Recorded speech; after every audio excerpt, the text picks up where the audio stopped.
One of the things that I think can be very offensive in in the church today is when we talk about the effect of grace in a person's life.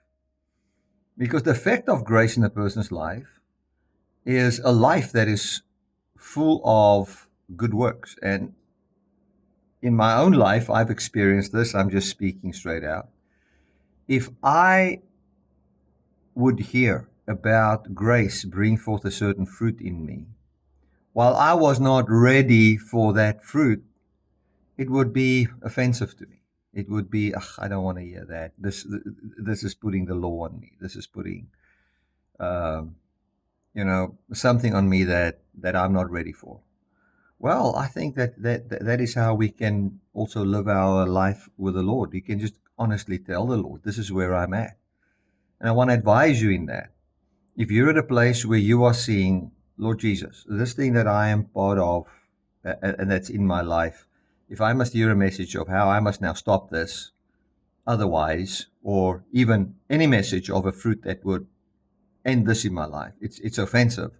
Well, speak it to God, talk to God, because the only way wherein you can have a change of life is by the mercy of God, wherein He is merciful to you as pertaining to that, and that will bring a change in your life. That is just how it is. There are things where in my life where I would feel pain or discouragement or feel that I've been ill treated or whatever it is. And I remember a time where a person did things that I just felt I can say I forgive him, but I must be honest, I have not forgiven him. And then I can forgive him every day and then find in my heart I have not forgiven him. And then I would speak to God about that and say, "God, this is what has happened. I just feel I cannot forgive this person. Not in that I will not, but it must be something that you do in me." And I remember the day when I realized I have forgiven him. And then I called the person and had a wonderful talk to him and declared to him, "Man, uh, let bygones be bygones. And that is how God brings it forth. But that's the direction that grace pushes us. It brings a new life and it teaches us, it instructs us. And that's what I want to talk about today. And if I talk a little bit about fruit here, and there's something that you feel, "Oh my goodness, Bertie's talking about fruit, and I'm not in the mood for fruit now. I'm in the mood for forgiveness because I cannot see how I'm bearing fruit now, and I can't see how am I going to bear fruit tomorrow or the week after that, maybe in a year from now." Just listen to this and uh, ask the Lord to put it in your heart. It will help you. I want to read from Titus 2:11. This is what it says. It says, "For the grace of God has appeared, bringing salvation to all people, training us in order that denying impiety and worldly desires, we may live self-controlled and righteously and godly in this present age." Now, I want to just bring up the King James there. It says, "For the grace of God that brings salvation has appeared to all men, teaching us." Now, that word teaching there in the BDAG, it is written under 2a, especially that verse in Titus 2:12. It means to assist in the development of a person's ability to make appropriate choices and to practice discipline. Now, what grace does is it assists you. It assists you to have a new life. It doesn't command you to have a new life, but it assists you. So the word teaching there means to assist. When you think of a good teacher, he is more than just an instructor in the sense of instructing you by means of teaching, giving words, which is all about mental assent and so forth. A good instructor or a good teacher is one who can use words, he can use teaching, mental assent, help you to understand. But he will do more than that. He will assist you to the point that you are so developed that you have the ability to make the appropriate choice. So grace enables you to make the appropriate choice.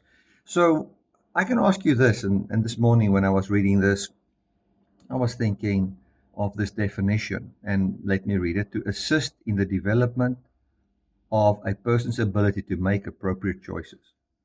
Then I asked myself, do I want to make appropriate choices? Then I would say, well, there are many appropriate choices that I have made and that I am making. I'm walking in it. But I would think of my life and I would think, well, I wish I made a more appropriate choice there and there. Had more of a discipline in certain aspects of my life. And then it says here, grace teaches that. Grace teaches that.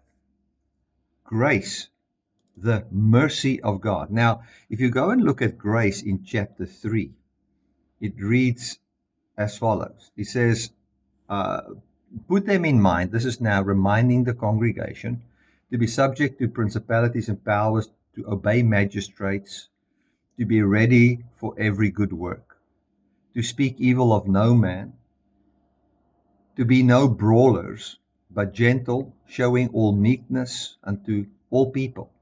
For we ourselves were sometimes foolish, disobedient, deceived, serving different lusts. Oh my goodness, now this thing is.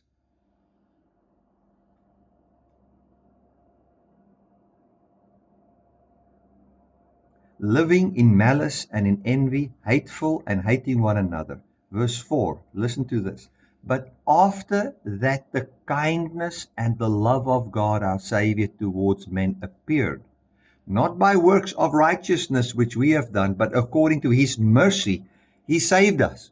So what grace does is, when grace instructs you and enables you, when it brings forth that quality, that winning quality, that enables you to live soberly and righteously in this world, the way it does it is by saving you from that thing. Saving you from, and let me just read that again. Verse 11, for the grace of God that brings salvation has appeared to all men, teaching us that denying ungodliness and worldly lust, we should live soberly and righteously. So this teaching is a salvation that takes place. We are saved, therefore, from not having the ability to make appropriate choices. That is how it works. How does it work? By receiving the mercy and the grace of God. Now, we have to go and define what this mercy and this grace of God then also is, which I'm not going to do today. What I just want to say to you is this. When it comes to fruit, that is something that should excite us. Because if we look at our lives, the anguish we live in, the stress we live in, the fear we live in, and so forth, and we can get a word from God in that time, it will save us from all those things. And we will live in peace and in kindness and so forth. I'm thinking of a person that I know that says, well, I'm just somebody that stresses. That's just who I am. I always stress. And I've accepted that's who I am, and people around me accept me like that. But if you receive the mercy and the grace of God, if you're willing to receive the mercy and the grace of God, it will assist you in developing a life of peace. That is what it will do. You will not be stressed out all the time. You will not run from this medicine to that medicine to this and that all the time frantic. You can laugh only maybe once a day or once a week because you're always stressed out. So when the Bible talks about fruit, it talks about saving us from what's destroying us. That's what it talks about. And the way we do that, the way we get there, is by the mercy of God that appears in our lives and that delivers us from that very thing. the wonderful thing that I've seen in my life is if, let's say, and I like to use the analogy of a doctor. If I struggle and I've got pain and I go to the doctor, what is he going to do? Well, it's not going to be by mercy. It's going to be by paying. I'm going to pay. But I'm going to feel better. He's going to help me. He's going to give me either a painkiller, an antibiotic, something. He's going to help me in his way. Please, I don't want a whole discussion about doctors now in the comments, but it's going to go better with me, most probably.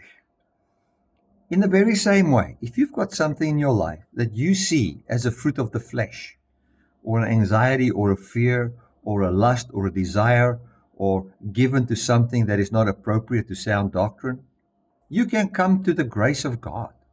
You can come to the love of God and then say, Lord, I'm here and I want to understand your gospel to the point where your grace develops the personal ability in me by the Spirit to make appropriate choices that I can be saved and be free from this thing and so be a light in the world. Well, thank you very much. If you've got any questions about this, please just write to me, info@dynamicministries.com, or if you get this in WhatsApp, wherever you receive this, whatever platform, just write to me. I would be glad to answer you. God bless.